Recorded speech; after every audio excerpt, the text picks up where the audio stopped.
ಶ್ರೇಷ್ಠರಾಗುವ ಇದೇ ಸತ್ಯದ ಶಿವಮತ. ಪವಿತ್ರರಾಗುತ್ತ ಶ್ರೇಷ್ಠರಾಗುವ ಇದೇ ಸತ್ಯದ ಶಿವಮತ. ಇದೇ ಸತ್ಯದ ಶಿವಮತ.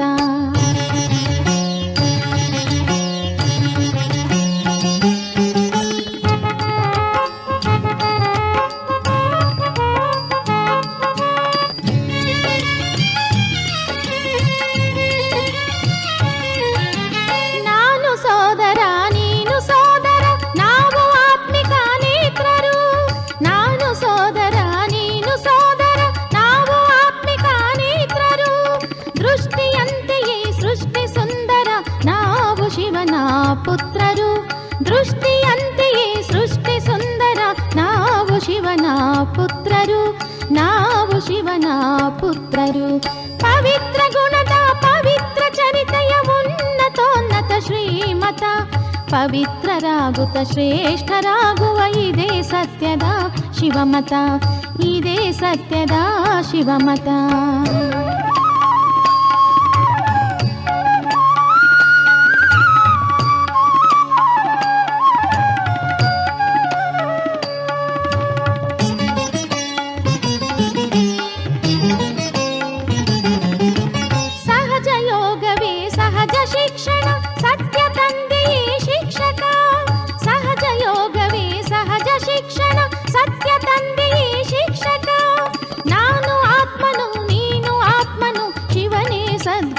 ರಕ್ಷಕ ನಾನು ಆತ್ಮನು ನೀನು ಆತ್ಮನು ಶಿವನೇ ಸದ್ಗುರು ರಕ್ಷಕ.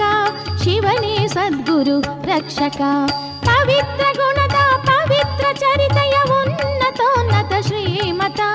ಪವಿತ್ರರಾಗುತ್ತ ಶ್ರೇಷ್ಠರಾಗುವ ಇದೇ ಸತ್ಯದ ಶಿವಮತ. ಇದೇ ಸತ್ಯದ ಶಿವಮತ.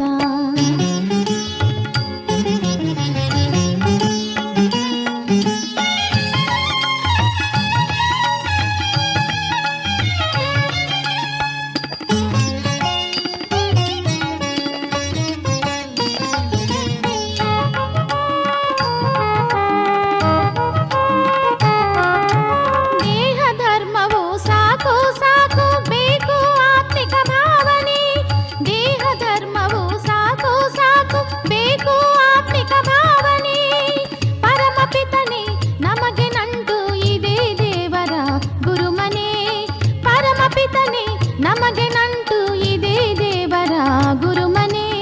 ಇದೇ ದೇವರ ಗುರುಮನೆ. ಪವಿತ್ರ ಗುಣದ ಪವಿತ್ರ ಚರಿತೆಯ ಉನ್ನತೋನ್ನತ ಶ್ರೀಮತ. ಪವಿತ್ರರಾಗುತ್ತ ಶ್ರೇಷ್ಠರಾಗುವ ಇದೇ ಸತ್ಯದ ಶಿವಮತ. ಇದೇ ಸತ್ಯದ ಶಿವಮತ.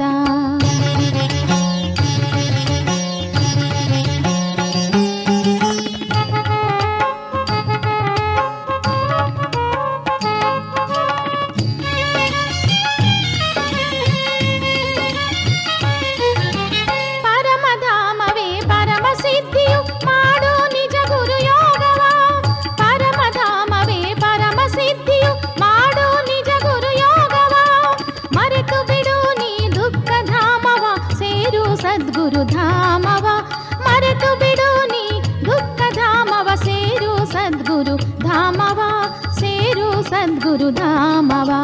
ಪವಿತ್ರ ಗುಣದ ಪವಿತ್ರ ಚರಿತೆಯ ಉನ್ನತೋನ್ನತ ಶ್ರೀಮತ. ಪವಿತ್ರರಾಗುತ್ತ ಶ್ರೇಷ್ಠರಾಗುವ ಇದೇ ಸತ್ಯದ ಶಿವಮತ. ಇದೇ ಸತ್ಯದ ಶಿವಮತ.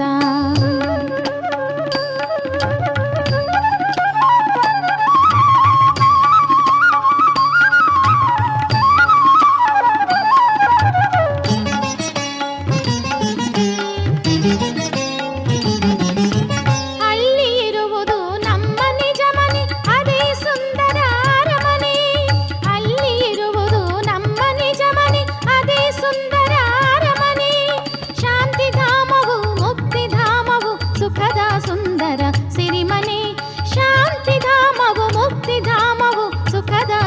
ಸುಂದರ ಸಿರಿಮನೆ, ಸುಖದ ಸುಂದರ ಸಿರಿಮನೆ.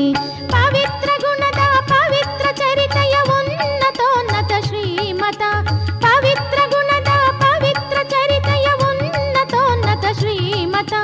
ಪವಿತ್ರರಾಗುತ್ತ ಶ್ರೇಷ್ಠರಾಗುವ ಇದೇ ಸತ್ಯದ ಶಿವಮತ, ಇದೇ ಸತ್ಯದ ಶಿವಮತ, ಇದೇ ಸತ್ಯದ ಶಿವಮತ.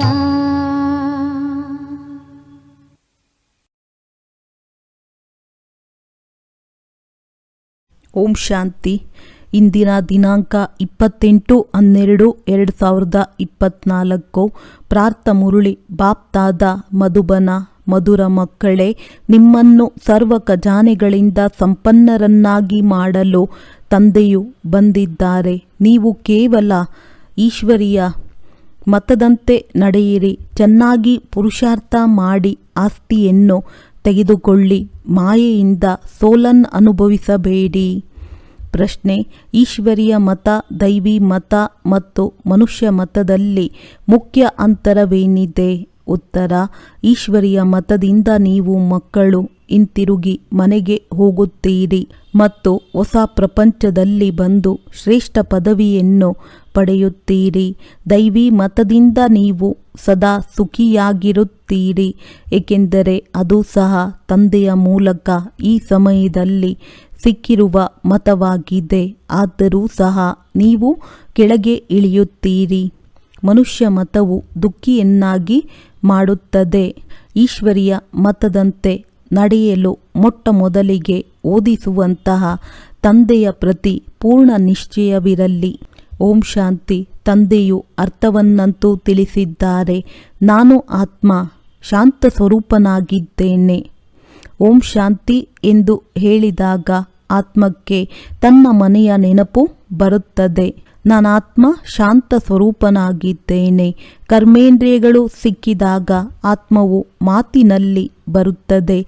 ಮೊದಲು ಕರ್ಮೇಂದ್ರಿಯಗಳು ಚಿಕ್ಕದಾಗಿರುತ್ತದೆ, ನಂತರ ದೊಡ್ಡದಾಗುತ್ತದೆ. ಈಗ ಪರಮಪಿತ ಪರಮಾತ್ಮನಂತೂ ನಿರಾಕಾರನಾಗಿದ್ದಾರೆ. ಮಾತನಾಡಲು ಅವರಿಗೂ ಸಹ ರಥವೂ ಬೇಕು. ಹೇಗೆ ನೀವಾತ್ಮಗಳು ಪರಮಧಾಮದ ನಿವಾಸಿಗಳಾಗಿದ್ದೀರಿ, ಇಲ್ಲಿ ಬಂದು ಮಾತಿನಲ್ಲಿ ಬರುತ್ತೀರಿ. ಹಾಗೆಯೇ ತಂದೆಯೂ ಸಹ ಹೇಳುತ್ತಾರೆ, ನಾನು ನಿಮಗೆ ಜ್ಞಾನವನ್ನು ತಿಳಿಸುವುದಕ್ಕಾಗಿ ಮಾತಿನಲ್ಲಿ ಬರುತ್ತೇನೆ. ತಂದೆಯು ತಮ್ಮ ಮತ್ತು ರಚನೆಯ ಆದಿ ಮಧ್ಯ ಅಂತ್ಯದ ಪರಿಚಯವನ್ನು ನೀಡುತ್ತಾರೆ. ಇದು ಆತ್ಮಿಕ ವಿದ್ಯೆಯಾಗಿದೆ, ಅದು ಲೌಕಿಕ ವಿದ್ಯೆಯಾಗಿರುತ್ತದೆ. ಅವರು ತಮ್ಮನ್ನು ಶರೀರವೆಂದು ತಿಳಿಯುತ್ತಾರೆ. ನಾನಾತ್ಮ ಕಿವಿಗಳ ಮೂಲಕ ಕೇಳುತ್ತೇನೆಂದು ತಿಳಿಯುವುದಿಲ್ಲ. ಈಗ ನೀವು ಮಕ್ಕಳು ತಿಳಿದುಕೊಂಡಿದ್ದೀರಿ. ತಂದೆಯು ಪತಿತ ಪಾವನನಾಗಿದ್ದಾರೆ. ಅವರೇ ಬಂದು ನಾನು ಹೇಗೆ ಬರುತ್ತೇನೆಂಬುದನ್ನು ತಿಳಿಸುತ್ತಾರೆ. ನಾನು ನಿಮ್ಮ ಹಾಗೆ ಗರ್ಭದಲ್ಲಿ ಬರುವುದಿಲ್ಲ. ಇವರಲ್ಲಿ ಬ್ರಹ್ಮ ಪ್ರವೇಶ ಮಾಡುತ್ತೇನೆ. ಮತ್ಯಾವ ಪ್ರಶ್ನೆಯೂ ಉದ್ಭವಿಸುವುದಿಲ್ಲ. ಇವರು ರಥವಾಗಿದ್ದಾರೆ. ಇವರಿಗೆ ತಾಯಿ ಎಂದು ಹೇಳಲಾಗುತ್ತದೆ. ಎಲ್ಲದಕ್ಕಿಂತ ದೊಡ್ಡ ನದಿಯು ಬ್ರಹ್ಮಪುತ್ರ ಆಗಿದೆ ಅಂದ ಮೇಲೆ ಇವರು ಎಲ್ಲದಕ್ಕಿಂತ ದೊಡ್ಡ ನದಿಯಾಗಿದ್ದಾರೆ. ನೀರಿನ ಮಾತಿಲ್ಲ. ಇವರು ಮಹಾನದಿ, ಅರ್ಥಾತ್ ಎಲ್ಲರಿಗಿಂತ ದೊಡ್ಡ ಜ್ಞಾನ ನದಿಯಾಗಿದ್ದಾರೆ. ಅರ್ಥಾತ್ ಎಲ್ಲರಿಗಿಂತ ದೊಡ್ಡ ಜ್ಞಾನ ನದಿಯಾಗಿದ್ದಾರೆ ಅಂದಾಗ ತಂದೆಯು ಆತ್ಮಗಳಿಗೆ ತಿಳಿಸುತ್ತಾರೆ, ನಾನು ನಿಮ್ಮ ತಂದೆಯಾಗಿದ್ದೇನೆ. ನೀವು ಹೇಗೆ ಮಾತನಾಡುತ್ತೀರೋ ಹಾಗೆಯೇ ನಾನು ಮಾತನಾಡುತ್ತೇನೆ. ನನ್ನ ಪಾತ್ರವು ಎಲ್ಲದಕ್ಕಿಂತ ಅಂತಿಮ ಸಮಯದಲ್ಲಿ ಇರುತ್ತದೆ. ಯಾವಾಗ ನೀವು ಸಂಪೂರ್ಣ ಪತಿತರಾಗುವಿರೋ ಆಗ ನಿಮ್ಮನ್ನು ಪಾವನ ಮಾಡಲು ಬರಬೇಕಾಗುತ್ತದೆ. ಈ ಲಕ್ಷ್ಮೀ ನಾರಾಯಣರನ್ನು ಹೀಗೆ ಮಾಡುವವರು ಯಾರು? ಈಶ್ವರನ ವಿನಃ ಮತ್ಯಾರಿಗೂ ಹೇಳಲು ಸಾಧ್ಯವಿಲ್ಲ. ಬೇಅದ್ದಿನ ತಂದೆಯೇ ಸ್ವರ್ಗದ ಮಾಲೀಕರನ್ನಾಗಿ ಮಾಡುತ್ತಾರಲ್ಲವೇ? ತಂದೆಯೇ ಜ್ಞಾನ ಸಾಗರನಾಗಿದ್ದಾರೆ. ಅವರೇ ತಿಳಿಸುತ್ತಾರೆ, ನಾನು ಈ ಮನುಷ್ಯ ಸೃಷ್ಟಿಯ ಚೈತನ್ಯ ಬೀಜರೂಪನಾಗಿದ್ದೇನೆ. ನಾನು ಆದಿ ಮಧ್ಯ ಅಂತ್ಯವನ್ನು ಅರಿತುಕೊಂಡಿದ್ದೇನೆ. ನಾನು ಸತ್ಯ ಚೈತನ್ಯ ಬೀಜರೂಪನಾಗಿದ್ದೇನೆ. ಈ ಸೃಷ್ಟಿರೂಪಿ ವೃಕ್ಷದ ಜ್ಞಾನವು ನನ್ನಲ್ಲಿದೆ. ಇದಕ್ಕೆ ಸೃಷ್ಟಿ ಚಕ್ರ ಅಥವಾ ನಾಟಕವೆಂದು ಹೇಳಲಾಗುತ್ತದೆ. ಇದು ಸುತ್ತುತ್ತಲೇ ಇರುತ್ತದೆ. ಆ ಹದ್ದಿನ ನಾಟಕವು 2-4 ಗಂಟೆಗಳ ಸಮಯ ನಡೆಯುತ್ತದೆ. ಈ ಬೇಹದ್ದಿನ ನಾಟಕವು 5000 ವರ್ಷಗಳದ್ದಾಗಿದೆ. ಯಾವ ಸಮಯವು ಕಳೆಯುತ್ತಾ ಹೋದಂತೆ 5000 ವರ್ಷಗಳಲ್ಲಿ ಕಡಿಮೆಯಾಗುತ್ತಾ ಹೋಗುತ್ತದೆ. ನೀವು ತಿಳಿದುಕೊಂಡಿದ್ದೀರಿ, ಮೊದಲು ನಾವೇ ದೇವಿ ದೇವತೆಗಳಾಗಿದ್ದೆವು. ನಂತರ ಕಳೆಯುತ್ತಾ ನಾವು ಕ್ಷತ್ರಿಯ ಕುಲದಲ್ಲಿ ಬಂದು ಬಿಟ್ಟೆವು. ಇದೆಲ್ಲ ರಹಸ್ಯವು ಬುದ್ಧಿಯಲ್ಲಿದೆಯಲ್ಲವೇ? ಆದ್ದರಿಂದ ಇದನ್ನು ಸ್ಮರಣೆ ಮಾಡುತ್ತಿರಬೇಕು. ನಾವು ಪ್ರಾರಂಭದಲ್ಲಿ ಪಾತ್ರವನ್ನು ಅಭಿನಯಿಸಲು ಬಂದಾಗ ನಾವೇ ದೇವಿ ದೇವತೆಗಳಾಗಿದ್ದೆವು. 1250 ವರ್ಷಗಳ ಕಾಲ ರಾಜ್ಯಭಾರ ಮಾಡಿದೆವು. ಸಮಯವಂತೂ ಕಳೆಯುತ್ತಾ ಹೋಗುತ್ತದೆ ಎಲ್ಲವೇ? ಲಕ್ಷಾಂತರ ವರ್ಷಗಳ ಮಾತಿಲ್ಲ. ಲಕ್ಷಾಂತರ ವರ್ಷಗಳ ಬಗ್ಗೆ ಯಾರೂ ಚಿಂತನೆಯೂ ಮಾಡಲು ಸಾಧ್ಯವಿಲ್ಲ. ನೀವು ಮಕ್ಕಳು ತಿಳಿದುಕೊಂಡಿದ್ದೀರಿ, ನಾವೇ ದೇವಿ ದೇವತೆಗಳಾಗಿದ್ದೆವು. ನಂತರ ನಾವೇ ಪಾತ್ರವನ್ನು ಅಭಿನಯಿಸುತ್ತೇವೆ. ವರ್ಷದ ಹಿಂದೆ ವರ್ಷವನ್ನು ಕಳೆಯುತ್ತಾ ಈಗ ಎಷ್ಟೊಂದು ವರ್ಷಗಳನ್ನು ಕಳೆದಿದ್ದೇವೆ. ಕಳೆಯುತ್ತಾ ಸುಖವೂ ಸಹ ಕಡಿಮೆಯಾಗುತ್ತಾ ಹೋಗುತ್ತದೆ. ಪ್ರತಿಯೊಂದು ಮೊದಲು ಸತೋಪ್ರಧಾನ, ಸತೋ ರಜೋ ತಮೋದಲ್ಲಿ ಬರುತ್ತದೆ. ಅವಶ್ಯವಾಗಿ ಹಳೆಯದಾಗುತ್ತಾ ಹೋಗುತ್ತದೆ. ಇಲ್ಲಿ ಇದು ಬೇಹದ್ದಿನ ಮಾತಾಗಿದೆ. ಇವೆಲ್ಲ ಮಾತುಗಳನ್ನು ಚೆನ್ನಾಗಿ ಬುದ್ಧಿಯಲ್ಲಿ ಧಾರಣೆ ಮಾಡಿಕೊಂಡು ಅನ್ಯರಿಗೆ ತಿಳಿಸಬೇಕಾಗಿದೆ. ಎಲ್ಲರೂ ಒಂದೇ ಸಮನಾಗಿರುವುದಿಲ್ಲ. ಅವಶ್ಯವಾಗಿ ಭಿನ್ನ ಭಿನ್ನ ರೀತಿಯಲ್ಲಿ ಚಕ್ರದ ಬಗ್ಗೆ ತಿಳಿಸುವುದು ಬಹಳ ಸಹಜ. ನಾಟಕ ಮತ್ತು ವೃಕ್ಷ ಇವೆರಡು ಚಿತ್ರಗಳು ಮುಖ್ಯವಾಗಿದೆ. ಕಲ್ಪವೃಕ್ಷವೆಂದು ಹೆಸರಿದೆಯಲ್ಲವೇ? ಕಲ್ಪದ ಆಯಸ್ಸು ಎಷ್ಟು ವರ್ಷಗಳೆಂದು ಯಾರೂ ತಿಳಿದುಕೊಂಡಿಲ್ಲ. ಮನುಷ್ಯರದ್ದು ಅನೇಕ ಮತಗಳಿವೆ. ಕೆಲವರು ಕೆಲವೊಂದು ರೀತಿಯಲ್ಲಿ ಹೇಳುತ್ತಾರೆ. ಈಗ ನೀವು ಅನೇಕ ಮನುಷ್ಯ ಮತಗಳನ್ನು ತಿಳಿದುಕೊಂಡಿದ್ದೀರಿ ಮತ್ತು ಒಂದು ಈಶ್ವರಿಯ ಮತವನ್ನು ತಿಳಿದುಕೊಂಡಿದ್ದೀರಿ. ಎಷ್ಟೊಂದು ಅಂತರವಿದೆ. ಈಶ್ವರಿಯ ಮತದಿಂದ ನೀವು ಪುನಃ ಹೊಸ ಪ್ರಪಂಚದಲ್ಲಿ ಹೋಗಬೇಕಾಗುತ್ತದೆ. ಮತ್ಯಾವುದೇ ಮತ, ದೈವಿ ಮತ ಮತ್ತು ಮನುಷ್ಯ ಮತದಿಂದ ಹಿಂತಿರುಗಿ ಹೋಗಲು ಸಾಧ್ಯವಿಲ್ಲ. ದೈವಿ ಮತದಿಂದ ನೀವು ಕೆಳಗೆ ಇಳಿಯುತ್ತೀರಿ, ಏಕೆಂದರೆ ಕಲೆಗಳು ಕಡಿಮೆಯಾಗುತ್ತಾ ಹೋಗುತ್ತದೆ. ಆಸುರಿ ಮತದಿಂದಲೂ ಇಳಿಯುತ್ತೀರಿ. ಆಸುರಿ ಮತದಲ್ಲಿ ದುಃಖವಿದೆ, ದೈವಿ ಮತದಲ್ಲಿ ಸುಖವಿದೆ. ದೈವಿ ಮತವೂ ಸಹ ಈ ಸಮಯದಲ್ಲಿ ತಂದೆಯು ಕೊಟ್ಟಿರುವುದೇ ಆಗಿದೆ. ಆದ್ದರಿಂದ ನೀವು ಸುಖಿಯಾಗಿರುತ್ತೀರಿ. ಬೇಹದ್ದಿನ ತಂದೆಯು ಎಷ್ಟು ದೂರದಿಂದ ಬರುತ್ತಾರೆ.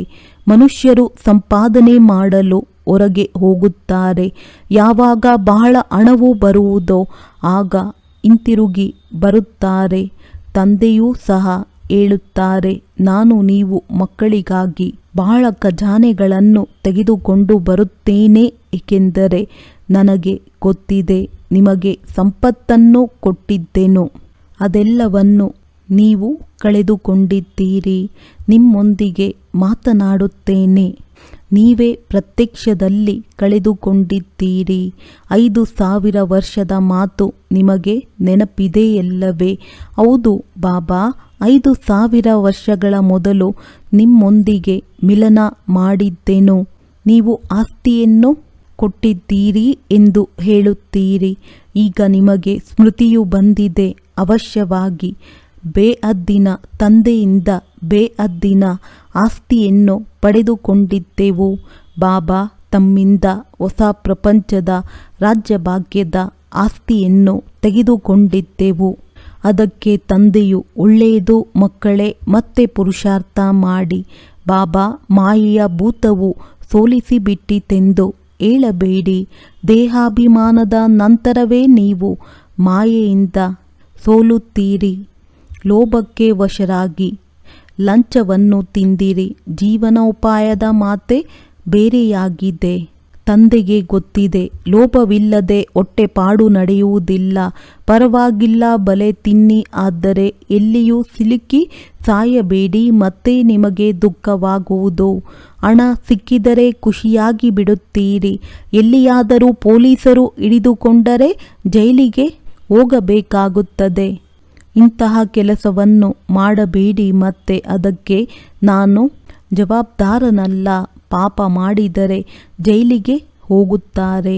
ಸತ್ಯಯುಗದಲ್ಲಂತೂ ಜೈಲು ಇತ್ಯಾದಿಗಳಿರುವುದೇ ಇಲ್ಲ ಅಂದಾಗ ನಾಟಕದ ಯೋಜನೆಯ ಅನುಸಾರ ಕಲ್ಪದ ಹಿಂದೆ ನಿಮಗೆ ಯಾವ ಆಸ್ತಿಯೂ ಸಿಕ್ಕಿತೋ ಅದೇ ರೀತಿ 21 ಜನ್ಮಗಳಿಗಾಗಿ ಈಗ ಪುನಃ ತೆಗೆದುಕೊಳ್ಳುತ್ತೀರಿ. ಇಡೀ ರಾಜಧಾನಿಯು ಈಗ ಸ್ಥಾಪನೆಯಾಗುತ್ತದೆ. ಅಂದರೆ ಬಡವರು ಪ್ರಜೆಗಳು, ಸಾಹುಕಾರ ಪ್ರಜೆಗಳು, ರಾಜ ರಾಣಿ. ಆದರೆ ಅಲ್ಲಿ ದುಃಖವಿರುವುದಿಲ್ಲ. ತಂದೆಯು ಗ್ಯಾರಂಟಿ ಕೊಡುತ್ತಾರೆ, ಎಲ್ಲರೂ ಒಂದೇ ಸಮಾನ ಪದವಿಯನ್ನು ಪಡೆಯಲು ಸಾಧ್ಯವಿಲ್ಲ. ಸೂರ್ಯವಂಶಿ ಚಂದ್ರವಂಶಿ ರಾಜ್ಯದಲ್ಲಿ ಎಲ್ಲರೂ ಬೇಕಲ್ಲವೇ? ಮಕ್ಕಳಿಗೆ ತಿಳಿದಿದೆ ಹೇಗೆ ತಂದೆಯು ನಮಗೆ ವಿಶ್ವದ ರಾಜ್ಯ ಭಾಗ್ಯವನ್ನು ಕೊಡುತ್ತಾರೆ, ಮತ್ತೆ ನಾವು ಕೆಳಗಿಳಿಯುತ್ತೇವೆ. ಸ್ಮೃತಿಯಲ್ಲಿ ಬಂದಿತಲ್ಲವೇ? ಶಾಲೆಯಲ್ಲಿ ವಿದ್ಯೆಯು ಸ್ಮೃತಿಯಲ್ಲಿರುತ್ತದೆ ಎಲ್ಲವೇ? ಇಲ್ಲಿಯೂ ಸಹ ತಂದೆಯು ಸ್ಮೃತಿ ತರಿಸುತ್ತಾರೆ. ಈ ಆತ್ಮೀಯ ವಿದ್ಯೆಯನ್ನು ಪ್ರಪಂಚದಲ್ಲಿ ಮತ್ಯಾರೂ ಓದಿಸಲು ಸಾಧ್ಯವಿಲ್ಲ. ಗೀತೆಯಲ್ಲಿಯೂ ಬರೆಯಲಾಗಿದೆ, ಮನ್ಮನಾಭವ. ಈ ಮಹಾಮಂತ್ರವನ್ನು ವಶೀಕರಣ ಮಂತ್ರವೆಂದು ಹೇಳಲಾಗುತ್ತದೆ. ಅರ್ಥಾತ್ ಮಾಯೆಯ ಮೇಲೆ ಜಯ ಗಳಿಸುವ ಮಂತ್ರವಾಗಿದೆ. ಮಾಯಾಜೀತರೇ ಜಗಜ್ಜೀತರು. ಪಂಚವಿಕಾರಗಳಿಗೆ ಮಾಯೆ ಎಂದು ಹೇಳಲಾಗುತ್ತದೆ. ರಾವಣನ ಚಿತ್ರವು ಸಂಪೂರ್ಣ ಸ್ಪಷ್ಟವಾಗಿದೆ. 5 ವಿಕಾರಗಳು ಸ್ತ್ರೀಯಲ್ಲಿ, 5 ವಿಕಾರಗಳು ಪುರುಷನಲ್ಲಿವೆ. ಇದರಿಂದ ಕತ್ತೆಯ ಸಮಾನರಾಗಿ ಬಿಡುತ್ತಾರೆ. ಆದ್ದರಿಂದ ರಾವಣನಿಗೆ ತಲೆಯ ಮೇಲೆ ಕತ್ತೆಯ ತಲೆಯನ್ನು ತೋರಿಸುತ್ತಾರೆ. ಈಗ ನೀವು ತಿಳಿದುಕೊಂಡಿದ್ದೀರಿ, ಜ್ಞಾನವಿಲ್ಲದೆ ನಾವೂ ಸಹ ಇದೇ ರೀತಿಯಾಗಿದ್ದೆವು. ತಂದೆಯು ಎಷ್ಟು ರಮಣೀಕವಾಗಿ ಓದಿಸುತ್ತಾರೆ. ಅವರು ಪರಮ ಶಿಕ್ಷಕನಾಗಿದ್ದಾರೆ. ಅವರಿಂದ ನಾವೇನು ಓದುತ್ತೇವೆಯೋ ಅದನ್ನು ಮತ್ತೆ ಅನ್ಯರಿಗೆ ತಿಳಿಸುತ್ತೇವೆ. ಮೊದಲಿಗೆ ಓದಿಸುವವರಲ್ಲಿ ನಿಶ್ಚಯ ಮಾಡಿಸಬೇಕು. ತಿಳಿಸಿ, ತಂದೆಯು ನಮಗೆ ಇದನ್ನು ತಿಳಿಸಿದ್ದಾರೆ. ಈಗ ಇದನ್ನು ಒಪ್ಪಿ ಅಥವಾ ಬಿಡಿ, ಇವರು ಬೇಅದ್ದಿನ ತಂದೆಯಂತೂ ಆಗಿದ್ದಾರಲ್ಲವೇ? ಶ್ರೀಮತವೇ ಶ್ರೇಷ್ಠರನ್ನಾಗಿ ಮಾಡುತ್ತದೆ. ಅಂದ ಮೇಲೆ ಶ್ರೇಷ್ಠ ಹೊಸ ಪ್ರಪಂಚವು ಅವಶ್ಯವಾಗಿ ಬೇಕಲ್ಲವೇ? ಈಗ ನೀವು ತಿಳಿದುಕೊಂಡಿದ್ದೀರಿ, ನಾವು ಕೊಳಕಿನ ಪ್ರಪಂಚದಲ್ಲಿ ಕುಳಿತಿದ್ದೇವೆ. ಇದನ್ನು ಮತ್ಯಾರು ಅರಿತುಕೊಳ್ಳಲು ಸಾಧ್ಯವಿಲ್ಲ. ಸತ್ಯಯುಗ ಸ್ವರ್ಗದಲ್ಲಿ ನಾವು ಸದಾ ಸುಖಿಯಾಗಿರುತ್ತೇವೆ. ಇಲ್ಲಿ ನರಕದಲ್ಲಿ ಎಷ್ಟೊಂದು ದುಃಖಿಯಾಗಿದ್ದೇವೆ. ಇದಕ್ಕೆ ನರಕವೆಂದಾದರೂ ಹೇಳಿ ಅಥವಾ ವಿಷಯ ವೈತರಣಿ ನದಿ ಎಂದಾದರೂ ಹೇಳಿ, ಇದು ಹಳೆಯ ಚೀಚಿ ಪ್ರಪಂಚವಾಗಿದೆ. ಈಗ ನೀವು ಅನುಭವ ಮಾಡುತ್ತೀರಿ. ಸತ್ಯಯುಗ ಸ್ವರ್ಗವೆಲ್ಲಿ, ಕಲಿಯುಗ ನರಕವೆಲ್ಲಿ?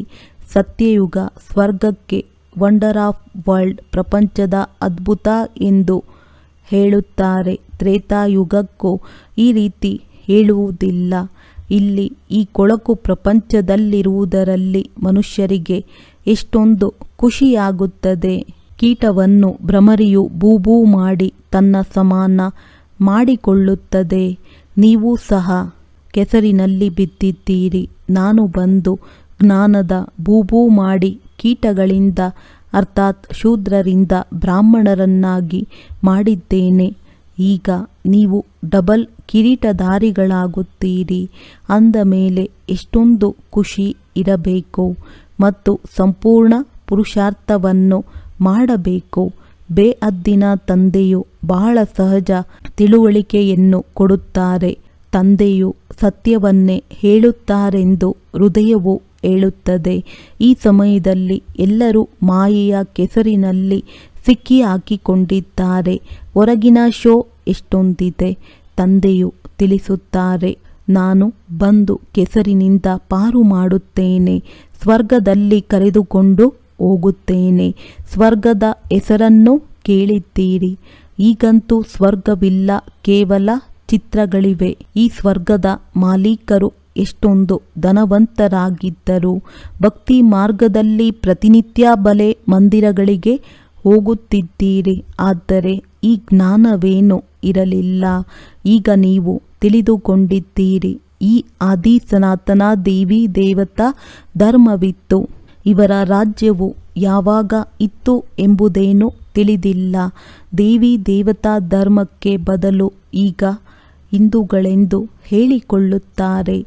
ಪ್ರಾರಂಭದಲ್ಲಿ ಹಿಂದೂ ಮಹಾಸಭೆಯ ಅಧ್ಯಕ್ಷರು ಬಂದಿದ್ದರು. ನಾವು ವಿಕಾರಿ ಅಸುರರಾಗಿದ್ದೇವೆ. ನಮ್ಮನ್ನು ದೇವತೆಗಳೆಂದು ಹೇಗೆ ಕರೆಸಿಕೊಳ್ಳುವುದು ಎಂದು ಅವರು ಹೇಳಿದ್ದರು. ನಾವು ತಿಳಿಸಿದೆವು, ಒಳ್ಳೆಯದು, ಬಂದರೆ ನಾವು ನಿಮಗೆ ತಿಳಿಸುತ್ತೇವೆ.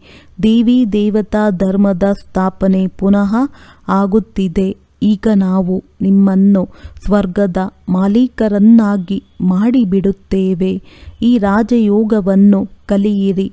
ಅದಕ್ಕೆ ಅವರು ದಾದಾಜಿ ನಮಗೆ ಬಿಡುವಿಲ್ಲವೆಂದರು. ಬಿಡುವೇ ಇಲ್ಲದಿದ್ದರೆ ಮತ್ತೆ ದೇವತೆಗಳು ಹೇಗಾಗುವಿರಿ? ಇದು ವಿದ್ಯೆಯಲ್ಲವೇ? ಪಾಪ ಅವರ ಅದೃಷ್ಟದಲ್ಲಿರಲಿಲ್ಲ. ಶರೀರ ಬಿಟ್ಟರು. ಅವರು ಪ್ರಜೆಗಳಲ್ಲಿ ಬರುತ್ತಾರೆಂದು ಹೇಳುವಂತಿಲ್ಲ. ಸುಮ್ಮನೆ ಏತಕ್ಕಾಗಿಯೋ ಬಂದಿದ್ದರು. ಇಲ್ಲಿ ಪವಿತ್ರತೆಯ ಜ್ಞಾನವು ಸಿಗುತ್ತದೆ ಎಂದು ಕೇಳಿದರು. ಆದರೆ ಅವರು ಸತ್ಯಯುಗದಲ್ಲಿ ಬರಲು ಸಾಧ್ಯವಿಲ್ಲ. ಪುನಃ ಹಿಂದೂ ಧರ್ಮದಲ್ಲಿಯೇ ಬರುತ್ತಾರೆ. ಮಕ್ಕಳು, ತಿಳಿದುಕೊಂಡಿದ್ದೀರಿ, ಮಾಯೆಯು ಪ್ರಬಲವಾಗಿದೆ. ಯಾವುದಾದರೊಂದು ತಪ್ಪುಗಳನ್ನು ಮಾಡಿಸುತ್ತಿರುತ್ತದೆ. ಎಂದಾದರೂ ಯಾವುದೇ ಉಲ್ಟಾ ಸುಲ್ಟಾ ಪಾಪವಾಗಿ ಬಿಟ್ಟರೆ ಅದನ್ನು ತಂದೆಗೆ ಸತ್ಯ ಹೃದಯದಿಂದ ತಿಳಿಸಬೇಕಾಗಿದೆ. ರಾವಣನ ಪ್ರಪಂಚದಲ್ಲಿ ಪಾಪಗಳಾಗುತ್ತಲೇ ಇರುತ್ತವೆ. ನಾವು ಜನ್ಮಾಂತರದ ಪಾಪಿಗಳಾಗಿದ್ದೇವೆಂದು ಹೇಳುತ್ತಿರುತ್ತಾರೆ. ಇದನ್ನು ಯಾರು ಹೇಳಿದರು? ತಂದೆಯ ಮುಂದೆ ಅಥವಾ ದೇವತೆಗಳ ಮುಂದೆ ಆತ್ಮವೇ ಹೇಳುತ್ತದೆ. ಈಗಂತೂ ನೀವು ಅನುಭವ ಮಾಡುತ್ತೀರಿ. ಅವಶ್ಯವಾಗಿ ನಾವು ಜನ್ಮಾಂತರದ ಪಾಪಿಗಳಾಗಿದ್ದೆವು. ರಾವಣ ರಾಜ್ಯದಲ್ಲಿ ಅವಶ್ಯವಾಗಿ ಪಾಪಗಳನ್ನು ಮಾಡಿದ್ದೇವೆ.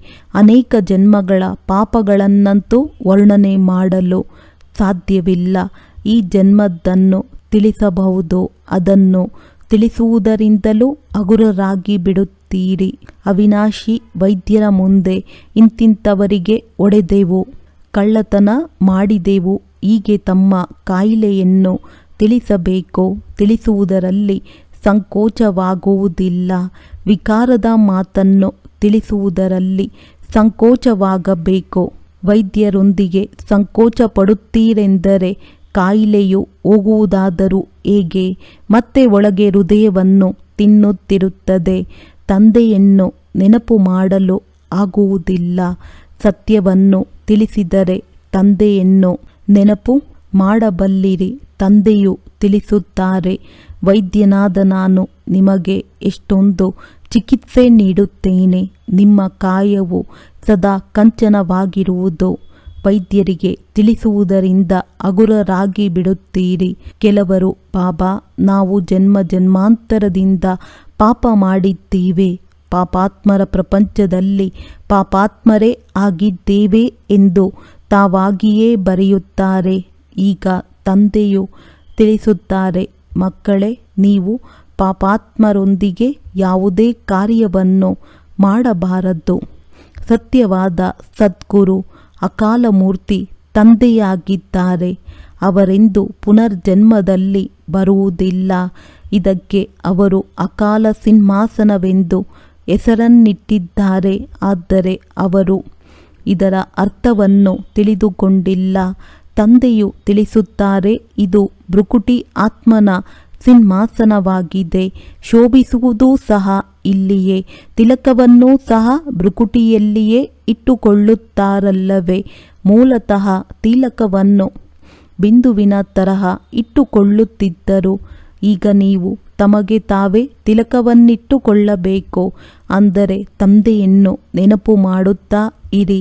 ಯಾರು ಬಹಳ ಸರ್ವೀಸ್ ಮಾಡುವರೋ ಅವರು ದೊಡ್ಡ ಮಹಾರಾಜನಾಗುತ್ತಾರೆ. ಹೊಸ ಪ್ರಪಂಚದಲ್ಲಿ ಹಳೆಯ ಪ್ರಪಂಚದ ವಿದ್ಯೆಯನ್ನು ಓದುತ್ತೇವೆಯೇ ಅಂದ ಮೇಲೆ ಇಷ್ಟು ಶ್ರೇಷ್ಠ ವಿದ್ಯೆಯ ಮೇಲೆ ಬಹಳ ಗಮನವಿಡಬೇಕು. ಇಲ್ಲಿ ಕುಳಿತುಕೊಳ್ಳುತ್ತೀರೆಂದರೂ ಸಹ ಕೆಲವರ ಬುದ್ಧಿಯೋಗವು ಬಹಳ ಚೆನ್ನಾಗಿರುತ್ತದೆ. ಇನ್ನು ಕೆಲವರದ್ದು ಎಲ್ಲೆಲ್ಲಿಯೋ ಹೊರಟು ಹೋಗುತ್ತದೆ. ಕೆಲವರು 10 ನಿಮಿಷಗಳೆಂದು ಬರೆಯುತ್ತಾರೆ. ಇನ್ನು ಕೆಲವರು 15 ನಿಮಿಷಗಳ ಚಾರ್ಟನ್ನು ಬರೆಯುತ್ತಾರೆ. ಯಾರ ನೆನಪಿನ ಚಾರ್ಟ್ ಚೆನ್ನಾಗಿರುವುದೋ ಅವರಿಗೆ ಬಾಬಾ ನಾನು ಇಷ್ಟು ಸಮಯ ತಮ್ಮ ನೆನಪಿನಲ್ಲಿದ್ದೆವೆಂದು ನಶೆ ಏರುತ್ತದೆ. 15 ನಿಮಿಷಕ್ಕಿಂತಲೂ ಹೆಚ್ಚಿನದಾಗಿ ಯಾರೂ ಬರೆಯುವುದಿಲ್ಲ. ಬುದ್ಧಿಯು ಅಲ್ಲಿ ಇಲ್ಲಿ ಓಡುತ್ತದೆ. ಒಂದು ವೇಳೆ ಎಲ್ಲರೂ ಏಕರಸವಾಗಿ ಬಿಟ್ಟರೆ ಕರ್ಮಾತೀತ ಸ್ಥಿತಿಯು ಬಂದು ಬಿಡುತ್ತದೆ. ತಂದೆಯು ಎಷ್ಟೊಂದು ಮಧುರಾತಿ ಮಧುರ ಪ್ರಿಯವಾದ ಮಾತುಗಳನ್ನು ತಿಳಿಸುತ್ತಾರೆ. ಅಂದರೆ ಇದನ್ನು ಯಾವುದೇ ಗುರುಗಳು ಕಲಿಸಿಲ್ಲ. ಗುರುಗಳಿಂದ ಕೇವಲ ಒಬ್ಬರೇ ಕಲಿಯುವರೇ? ಗುರುಗಳಿಂದಂತೂ ಸಾವಿರಾರು ಮಂದಿ ಕಲಿಯುವರಲ್ಲವೇ? ಸದ್ಗುರುವಿನಿಂದ ನೀವು ಎಷ್ಟೊಂದು ಕಲಿಯುತ್ತೀರಿ. ಇದು ಮಾಯೆಯನ್ನು ವಶಪಡಿಸಿಕೊಳ್ಳುವ ಮಂತ್ರವಾಗಿದೆ. ಪಂಚ ವಿಕಾರಗಳಿಗೆ ಮಾಯೆ ಎಂದು ಕರೆಯಲಾಗುತ್ತದೆ. ಹಣಕ್ಕೆ ಸಂಪತ್ತು ಎಂದು ಹೇಳಲಾಗುತ್ತದೆ. ಲಕ್ಷ್ಮೀ ನಾರಾಯಣರ ಬಳಿ ಬಹಳ ಸಂಪತ್ತು ಇತ್ತೆಂದು ಹೇಳುತ್ತಾರೆ. ಲಕ್ಷ್ಮೀ ನಾರಾಯಣರಿಗೆಂದು ಮಾತಾಪಿತಾ ಎಂದು ಹೇಳುವುದಿಲ್ಲ. ಆದಿದೇವ ಆದಿದೇವನಿಗೆ ಜಗತ್ಪಿತಾ ಜಗದಂಬಾ ಎಂದು ಹೇಳುತ್ತಾರೆ. ಇವರಿಗಲ್ಲ ದೇವತೆಗಳು, ಇವರು ಸ್ವರ್ಗದ ಮಾಲೀಕರಾಗಿದ್ದಾರೆ. ಅವಿನಾಶಿ ಜ್ಞಾನಧನವನ್ನು ತೆಗೆದುಕೊಂಡು ನಾವು ಇಷ್ಟೊಂದು ಧನವಂತರಾಗಿದ್ದೇವೆ.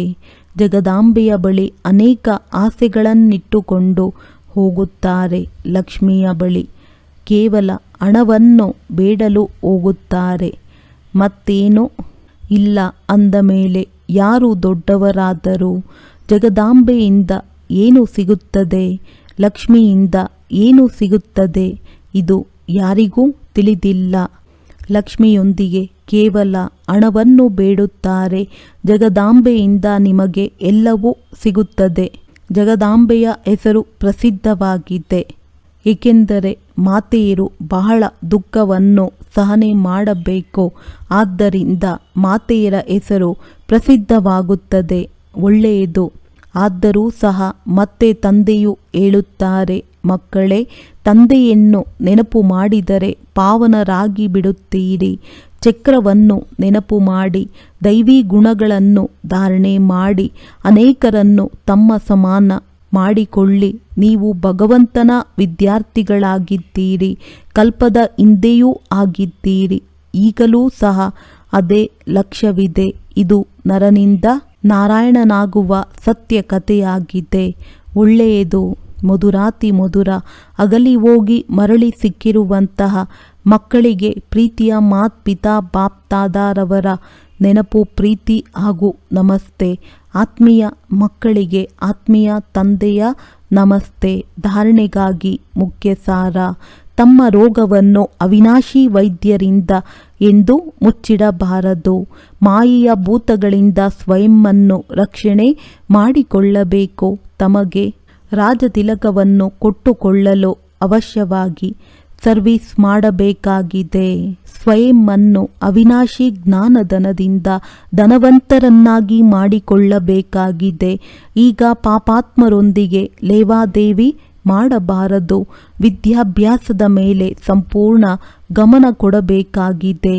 ವರದಾನ: ಈ ಕಲ್ಯಾಣಕಾರಿ ಯುಗದಲ್ಲಿ ಸರ್ವರ ಕಲ್ಯಾಣ ಮಾಡುವಂತಹ ಪ್ರಕೃತಿ ಜೀತ್ ಮಾಯಾ ಜೀತ್ ಭವ. ಸಂಗಮಯುಗವನ್ನು ಕಲ್ಯಾಣಕಾರಿ ಯುಗವೆಂದು ಹೇಳಲಾಗುವುದು. ಈ ಯುಗದಲ್ಲಿ ಸದಾ ಇದೇ ಸ್ವಮಾನ ನೆನಪಿನಲ್ಲಿಟ್ಟುಕೊಳ್ಳಿ. ನಾನು ಕಲ್ಯಾಣಕಾರಿ ಆತ್ಮನಾಗಿದ್ದೇನೆ.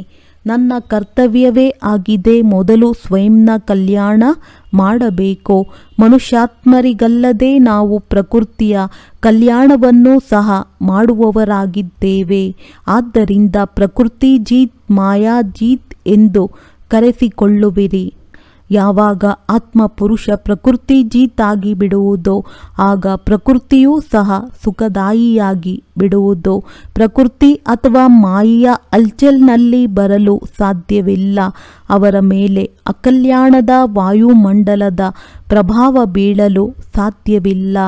ಸ್ಲೋಗನ್: ಪರಸ್ಪರ ಒಬ್ಬರು ಇನ್ನೊಬ್ಬರ ವಿಚಾರಗಳಿಗೆ ಸನ್ಮಾನ ಕೊಟ್ಟಾಗ ಮಾನನೀಯ ಆತ್ಮ ಆಗಿಬಿಡುವಿರಿ. ಒಳ್ಳೆಯದು. ಓಂ ಶಾಂತಿ.